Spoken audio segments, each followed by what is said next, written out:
Well, hello, everybody, and welcome to Navigate the New Normal through an Agile Supply Chain, brought to you by our good friends at Microsoft. My name is Alex Sanchez, and I'm the Senior Marketing Manager at the Council of Supply Chain Management Professionals, or CSCMP. I'm seeing that we have attendees still joining the webinar. They're trickling in.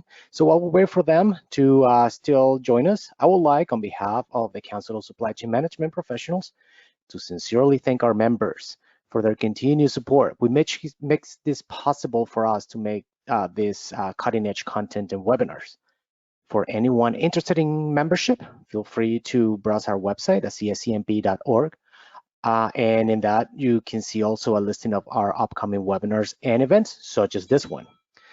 Housekeeping items in terms of questions, attendees on this webinar are going to be muted for a better webinar experience, but we definitely would love to hear from you. We want to make this as interactive as possible.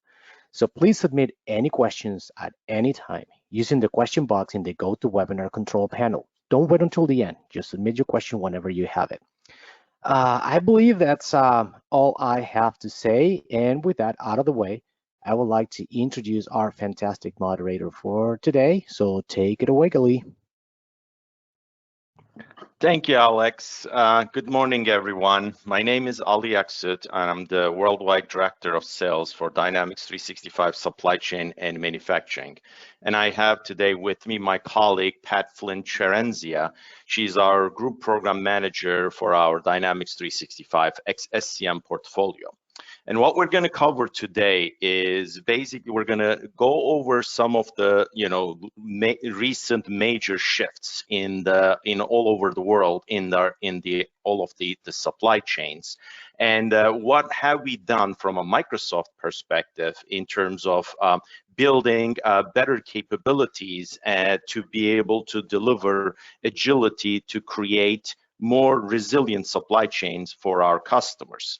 And then with that, we're going to turn it over and talk about, how we have actually accomplished this with within our own devices supply chain, and then subsequently, what are we doing to bring some of those lessons learned from our own experiences, folding into our products to make our customers more resilient by becoming more agile.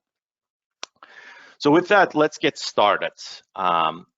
The first thing that I want to cover is if we look at the supply chains as where they are today, right? Over the last decade or so, a lot of organizations, they have created and streamlined their supply chain operations and created quite cost-efficient supply chain. Just in time was the prevalent philosophy that was basically driving a lot of the initiatives, combined with that of basically focusing the sourcing exercises, especially in the overseas operations, to be able to recognize those cost efficiencies. Gave a lot of our customers and a lot of organizations immense amount of cost efficiencies and streamlining across their supply chains. But what happened with that is that created the significant vulnerabilities across each node in that network. Especially when you start moving towards single sourcing kind of exercises, and when you're driving those kind of just-in-time philosophies, whenever there is any kind of anomaly that starts to surface across the chain, or any kind of shift and changes in the trends, is prone to create potential problems in downstream, and then subsequently the associated demand anomalies then will create also the upstream challenges. And combining this with actually the current state of a lot of our customers and a lot of the organizations have from processes and the IT infrastructure to be able to support those supply chain problems perspective.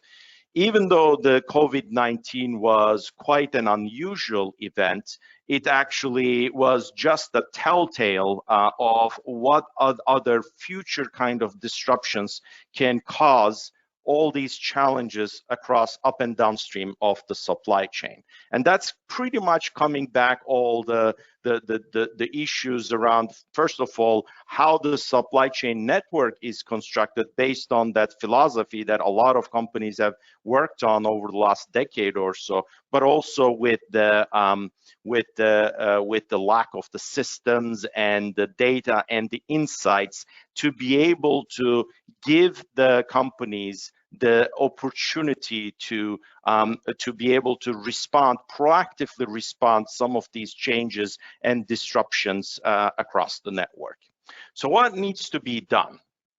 Well, first of all, the first pillar around that is the ability to bring in data not only from your internal network but also the external network, and combine that, fuse that data with the real world signals to improve the fidelity of the models, so you can first of all understand way in advance what kind of potential risks that are arising across the various different nodes in your supply chain.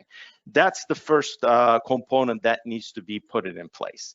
The next part is to then being able to collaboratively share this data in an orchestrated and censored fashion, and then be able to implement those decisions in a transparent and predictable manner. Those are some of the key components of what a lot of the supply chain practitioners and experts are talking about, from what needs to be done from a systems and potentially like the processes perspective. Obviously, there is the other dimension of some of the structural elements that needs to be done, which is again what a lot of organizations are looking for. For example, to start looking at inventory as a strategic asset. Realizing that the potential problems, the just-in-time philosophies, especially with the current state of how those supply chains are structured, is very prone to these kind of vulnerabilities whenever there is a specific anomaly that starts to surface at any node in the supply chain. With that, there are other initiatives like looking into how can we create multi-sourcing options and be able to actually establish certain nearshore elements, perhaps, to be able to become more nimble and more agile whenever a problem starts to arise, a risk starts to surface. And to, again, these are the structural elements that a lot of organizations are looking for to implement, and then combine with that the system side of and the process side of the things to be able to support those structural changes, to be able to make those decisions, is at the core of bringing agility in order to become more resilient. Now, what is our vision for creating a more resilient supply chain? So when we look at what was going on in the market with COVID-19, and as Microsoft, we actually faced the same kind of challenges earlier on at the beginning of the pandemic, both on our cloud computing side of the business as well as our devices side of the business, and with that we started to implement certain certain elements of this to become more resilient and more, first of all, to become more agile, to become more resilient. And what you're seeing in here is how we kind of broke it down into 6 pillars around visibility, around better planning and optimization, and logistics and distribution, workforce transformation, establishing supply chain trust, and optimizing the supply chain. Based on this, we have created a North Star for establishing basically a control tower kind of a capability to be able to better manage our supply chain across all the nodes. And when we talk about the supply chain control tower, by the way, I need to emphasize we're not talking about a specific product or a SKU. This is basically a concept, or an architecture, or in other words, our North Star, which basically starts establishing that foundation by creating an intelligent data platform with standard control layer connectors that can start ingesting data and start building a common, based on a common industry data model, start providing insights across the supply chain. That's one of the key things about this North Star for us, to building that solid foundation around that intelligent data platform. Once that intelligent data platform is in place, then you can start building a digital twin of your supply chain to establish that end-to-end visibility to be able to orchestrate, again, the movement of information and materials across demand, inventory, and supply channels. And then finally, at the top, being able to put together a control center that helps with the orchestration, visualization, and collaboration, and not only in a single, entity kind of a fashion, but across multiple tiers in your network.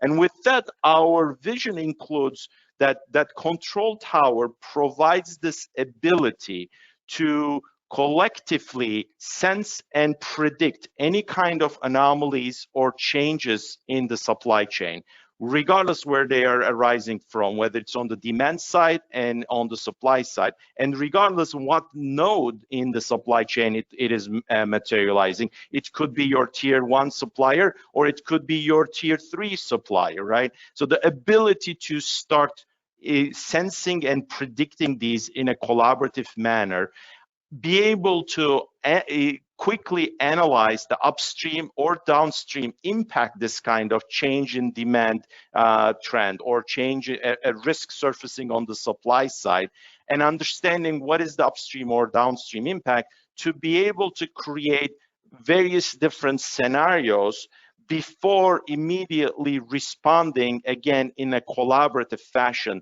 is at the core is the core concept for our cloud architecture North Star.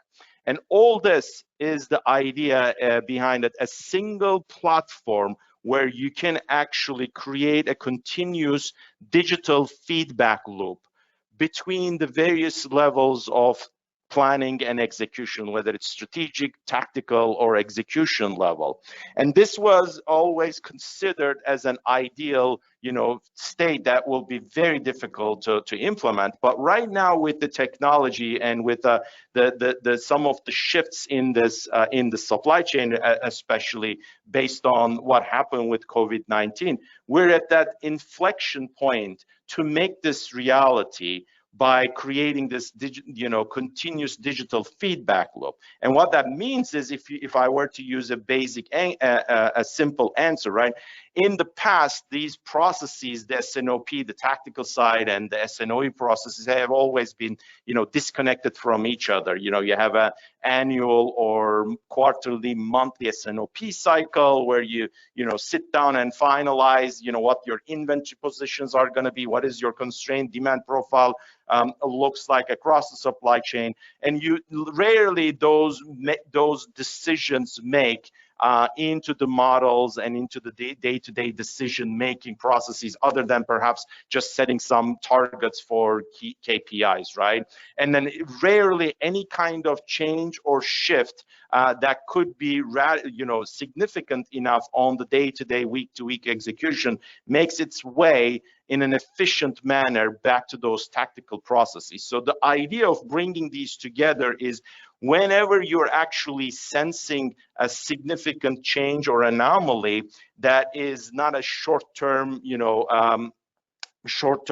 impact, but that can have an important period time period kind of an impact. The idea is to create and trigger an immediate recalibration process, or even on the tactical side, engaging and alerting the various different stakeholders to look into the impact to look into what are the best course of action and how should be the inventory capacity or certain contracts needs to be calibrated, and then driving a decision and then immediately implementing that decision to be able to drive the day-to-day and week-to-week activities.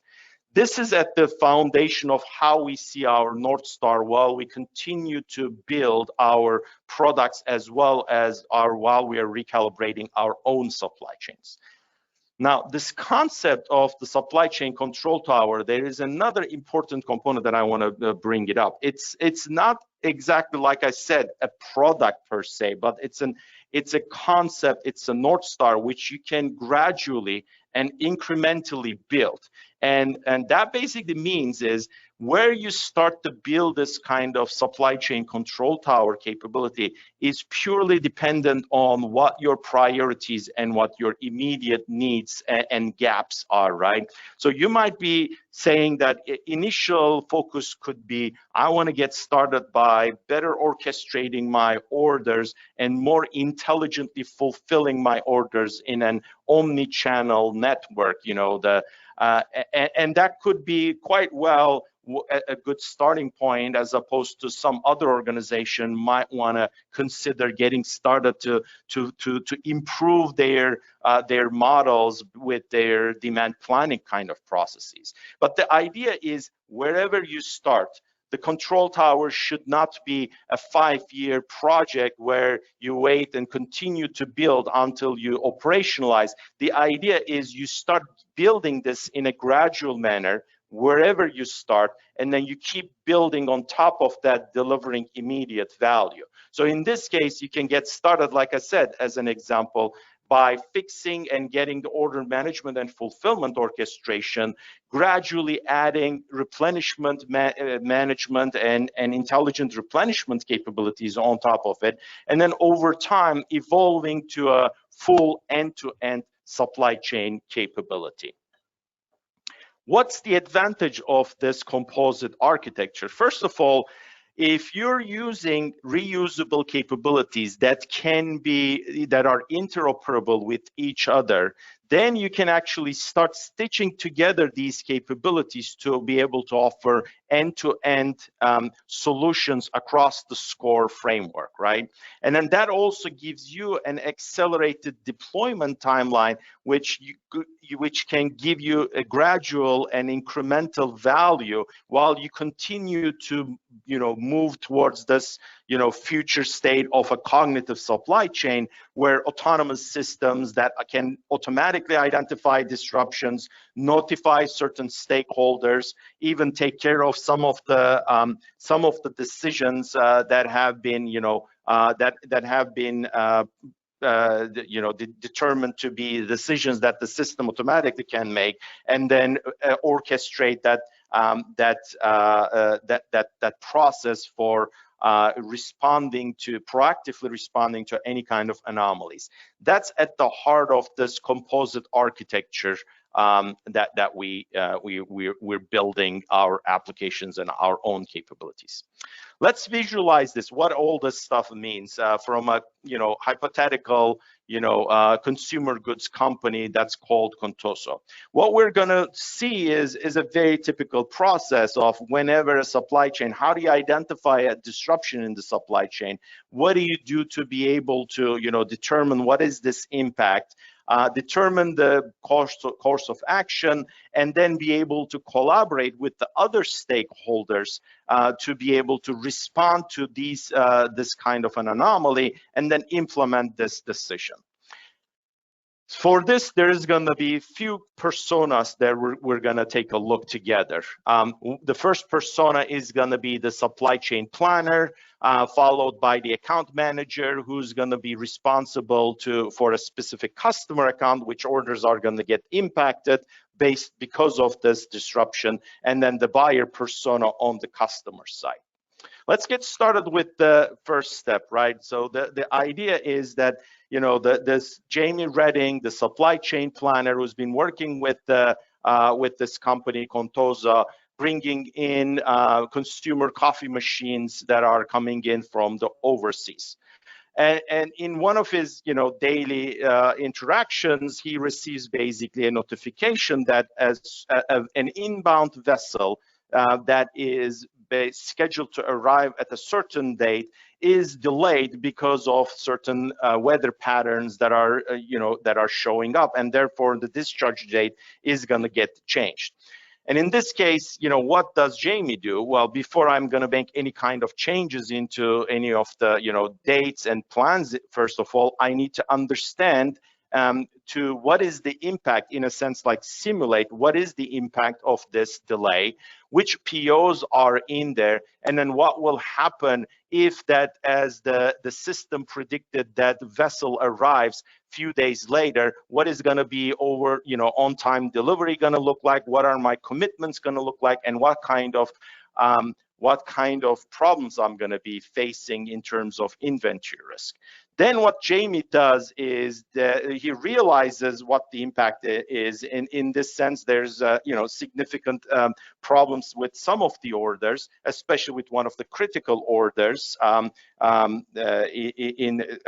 part of Claudia's. So what he does is he basically changes that and shuffles some of the allocation rules. Remember that Contoso, like other companies, are trying to establish also some nearshore capabilities that are more geared for the direct to consumer channel, where they can offer more rapid and higher value personalization. But while they were building that nearshore capabilities, they also realized and put the investments in place to be able to use that as a flex capacity and flex inventory. So what Jamie does, he shuffles the inventory to divert some of that direct to consumer capacity in order to be able to alleviate this problem with this arrival. So what he does is he basically makes those kind of changes and then looks at what the the downstream impact could be and how this can be handled, and then finally reviews the results and sees that some of the orders have been are going to be adjusted and fulfilled, but still there is going to be one order that is going to be partially shipped as opposed to the original plan of full shipment on time, right? So once Jamie determines that this looks like a pretty decent plan based on these multiple different what-if analysis has been done, he needs to now send this to other stakeholders that he's going to be collaborating to tell them whether this is unacceptable before I go ahead and start making any kind of changes with my current plan. So this is where the account manager Enrico comes into the picture, who receives that, okay, there is a change with a customer PO, and the change is basically stating that instead of the original commitment of 5,000 units, we're going to be shipping only 3,000 units, and then on time. And then once the vessel arrives, then we're going to actually send the remaining 2,000 units 3 days later. Is this going to be an acceptable adjustment and shift that we can continue to work on implementing, right? And Enrico says, yeah, sure, this looks like a good plan considering the circumstances, which in turn informs and gets to the client, this time the customer, Claudio Mazzenti, who is the buyer on the customer side, that receives this notification with the explanation, well, due to the delay of an inbound shipment, we have made some adjustments where the other orders are fine, but this specific big order from you, we are not going to be able to ship it on time, but we're going to have to do a partial shipment on time and then the remaining 2,000 units later. And looking at this notification and seeing that, checking out the inventory and the recent demand profiles, then Claudia might decide, I'm actually not going to need those remainder 2,000 units. The demand looks like it is soft. Just go ahead and send this to me, the 3,000 units as you're proposing, and then we'll cancel the remaining 2,000 units. And this in turn, again, creates, through this orchestration, that notification back to Jamie again. And then with that, what Jamie can do is they can Jamie can implement this decision by a simple click with the respective systems of record. And the same thing can be even implemented by Claudia as well. So that way, not other people needs to get involved to go into that specific PO and the sales or respectively, and also like inform the warehouse about what's going to happen. From that control tower, the decisions can be implemented directly. And this is at the core of what we have just seen, right? First of all, it is calibrated for the specific vertical that enables in this consumer goods-oriented supply chain operating with retailer in an omni-channel manner, that they can actually collaborate based on the industry aligned common data model. And it enables the collaboration across multiple consortium partners. In this case, you have seen that different personas were involved. The initial notification originating from the carrier and being evaluated and analyzed by the Contoso company, and then the information shared with the downstream customer, right? And then finally, what we have seen is the idea of decisions to be directly implemented from the control tower rather than getting, rather than, for example, calling up multiple people, sending a bunch of different emails and expecting someone to make an adjustment in the respective ERP or a respective legacy system to make adjustments to the sales orders, purchase orders, transfer orders, orders to the warehouse. Now, how do we make this vision a reality? And here is what I'm going to talk about a little bit about the Microsoft Dynamics 365. A lot of the elements that you have seen was a combination of a number of tools of that concept that I showed was based on Dynamics 365 platform, right?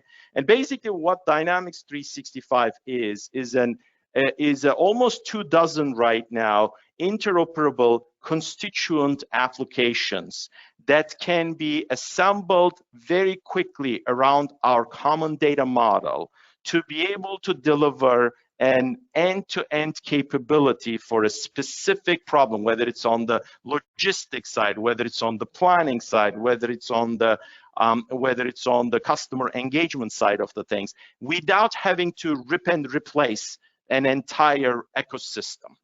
And what that means is that also summarizes our philosophy. Our approach is that we want to help our customers by incrementally building these capabilities in an additive manner to their existing ecosystems before approaching it at a whole lump sum change of the entire ecosystem. Our goal is there are plenty of white spaces or gaps that are prone to digital transformation that we can easily put together these applications based on that composability by bringing together solutions in a very quick sprint and then gradually build upon that.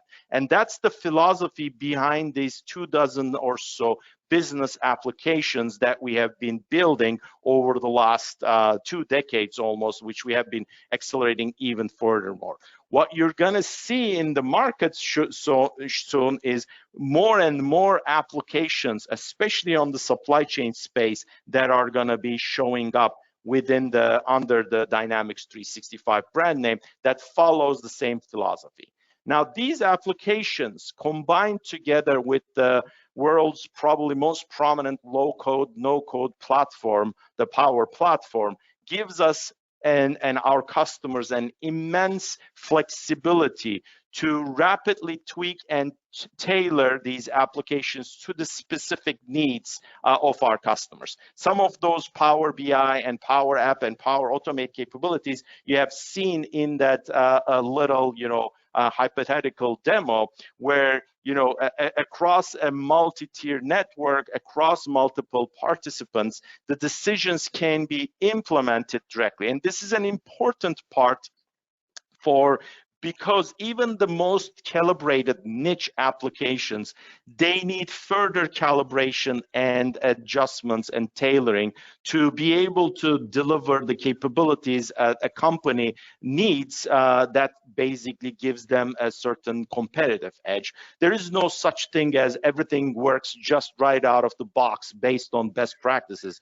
It enables those best practices, and industry calibration gives you that initial 80%, perhaps 90% coverage, but that there is always that 5%, 10% need that distinguishes you from your competitors, that are important processes that needs to be preserved. And that's what the Power Platform gives us. And all of this sits on our Microsoft cloud, right? And all of these applications build upon that natively on that cloud stack, right? And this is also another important part of our supply chain resiliency story, because we are probably one of the few vendors that are out there who provides these hyperscale cloud capabilities in a secure and compliant manner, ensuring that the data is secure.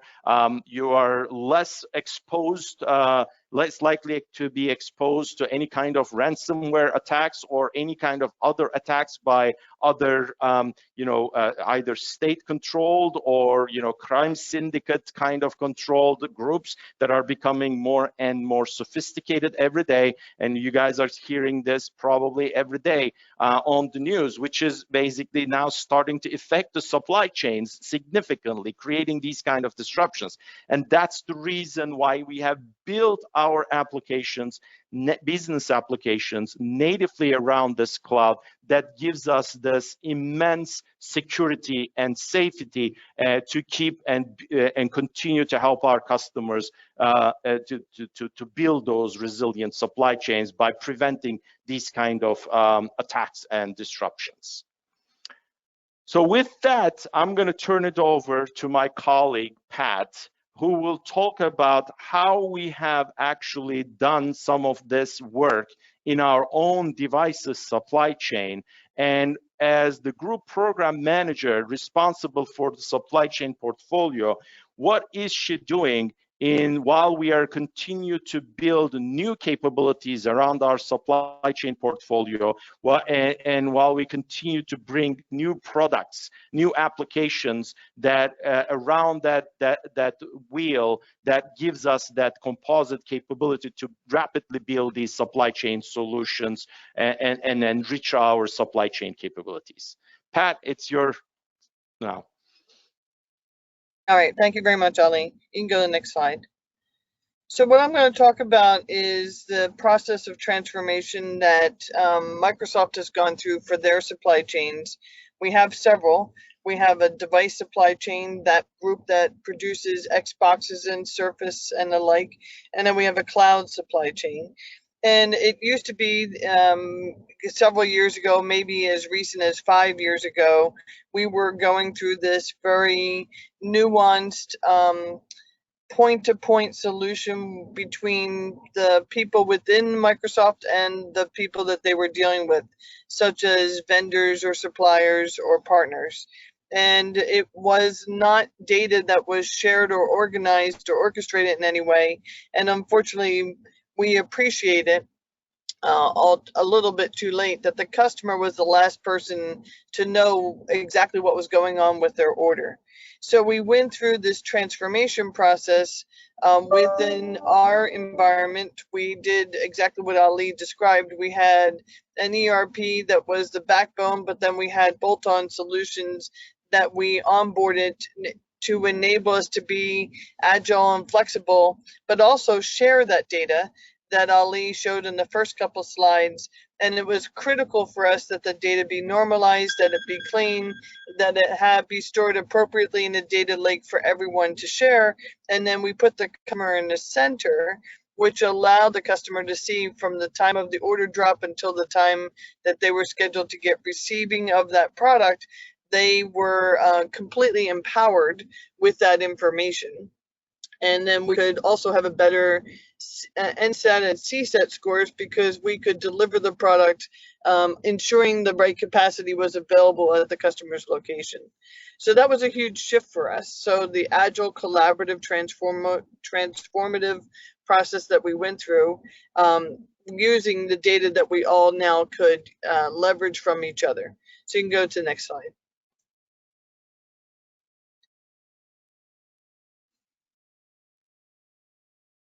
Hi, Ali. If you can hear me, you can go to the next slide. Thank you. Okay, so Ali covered this a little bit. So what we came to appreciate is, quote unquote, data is the new currency. So it almost feels like a blockchain when you talk about the way that we treat data, but it becomes trusted because it has the credibility and it has the normalization, and it's the clean data that we're using. It is intelligent because now we can do all kinds of very interesting things in terms of analysis. Instead of being operationally oriented or executioners, now we're leveraging this data to make better decisions for the future. It is real time, and that is a critical component. It used to be that we would receive data 24 hours after a machine broke in a factory, and that did no one any good in terms of having a broken production line with the inability to understand why that maintenance item wasn't addressed.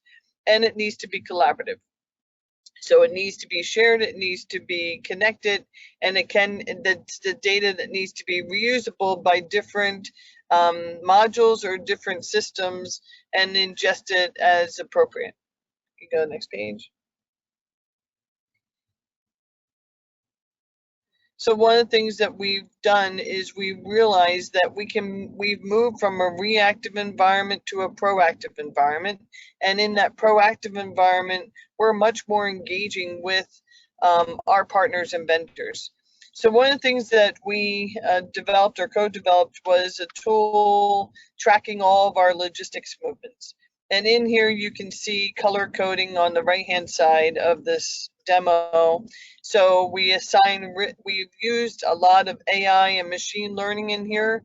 And what we can do is assign risk to that particular shipment or movement so that we can ensure ourselves that the product is moving or not. We also try to account for certain disruptions such as weather. And so we're looking at weather patterns or geopolitical events that pop up that may influence the ability for that particular shipment to move on time. As an example, like even this week, trying to move a shipment out of the West Coast to go to Israel, the government stopped us from moving that particular set of goods because there might be concerns about going into the geography at this particular time. So what we are doing now is we're notifying the customer, we're acting to move around any of this disruption events that can occur. I can even drill in on a geography and I can see the construction that is occurring or traffic hindrances that might be occurring. And we can send notification signals to our carriers to avoid some of the things that we can actively see. Now, I use the words we, but it actually is the machine doing this, because as Ali described, there are sensing components within the control tower that we built in based on how we acted previously, and it is all machine learned. So we've moved from, as I said, operational execution now to more program managers or network designs and being able to migrate our product with planned capacity. You can go to the next page. So as we think about characteristics of the future supply chain, so you have, I put it first, the notion that we need to be concerned about sustainability. So one of the things that we have pursued diligently is having our vendors and service providers all throughout the chain, doesn't matter if it's N-5, we are capturing the sustainability, either actual or standard, based on an assignment and And we're leveraging a lot of information via IoT, especially associated to the production line or into our warehouses, these standard 4-wall facilities that you normally could not see inside, especially if you're an outsourced partner. Now we're capturing that information, as well as things like ELD devices from the trucks, so that we can both realize and appreciate the ingestion of this information real time, but then we're able to do something with that information. As I mentioned earlier, we're doing a lot with AI and machine learning, and I think this will be a huge component of any supply chain going forward.